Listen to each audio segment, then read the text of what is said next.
ભીમનગર વિસ્તારમાં જે લોકો વસવાટ કરે છે એના માટે કોર્પોરેશન દ્વારા અગાઉ ઘણા સમયથી સરકારશ્રીની જે પીપીપી યોજના હેઠળ સ્લમ રિહેબિલિટેશનની પોલિસી છે તે મુજબ અગાઉ પણ એક વખત ટેન્ડર કરવામાં આવેલું હતું, પણ એ ટેન્ડરના અનુસંધાને સમય મર્યાદામાં કામગીરી પૂર્ણ ન થતાં કોર્પોરેશન દ્વારા અગાઉ એ ટેન્ડર રદ કરવામાં આવેલું હતું.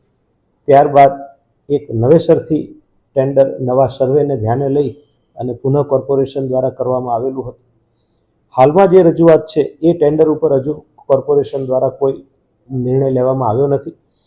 હાલ જે આવેદનપત્ર આપેલું છે એ લોકોની રજૂઆત એવી છે કે આ ટેન્ડર પણ રદ કરવામાં આવે અને પીપીપી યોજનામાં તેઓની સંમતિ નથી. મીનવાઇલ આ બાબતમાં એક હાઈકોર્ટ મેટર પણ થયેલી છે. નામદાર હાઈકોર્ટે તાજેતરમાં એનો એક મીડિયેશનનો ચુકાદો આપેલો છે.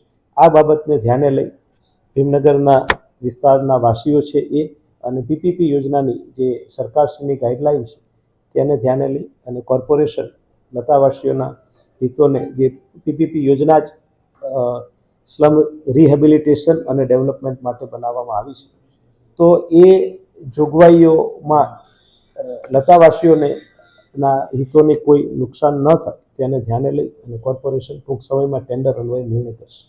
700 કરોડની જગ્યા છે એ આ બધા લોકોનું કિંમતને વેલ્યુએશન છે.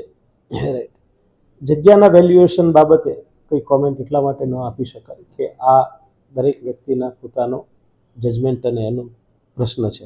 હાલ સત્ય એ છે કે ટેન્ડર 103 કરોડ રૂપિયાનું આવેલું છે. એની વેલ્યુ કેટલી છે એ તો સરકારના નીતિ નિયમો મુજબ માર્કેટ વેલ્યુ, જ્યારે ઠરાવ પણ છે, પરિપત્ર પણ છે કે માર્કેટ વેલ્યુ કેવી રીતે નક્કી કરી શકાય સરકારી હેતુ માટે, તો એ ધ્યાને લઈ અને એ બાબત પણ ધ્યાને લેવામાં આવશે ટેન્ડરનો નિકાલ કરતી વખતે.